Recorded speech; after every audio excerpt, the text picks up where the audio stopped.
গ্রামে থাকতেন এক বুড়ি।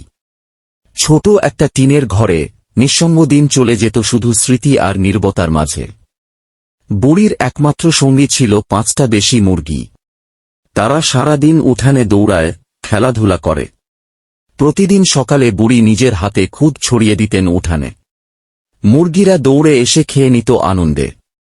মুরগিরা পেট ভরে খাওয়ার পর তারা ডিম দিত, যেন কৃতজ্ঞতায় ভরা এক উপহার বুড়ির জন্য। গাছের আড়াল থেকে এক শিয়াল মুরগিগুলোর দিকে তাকিয়ে রইল।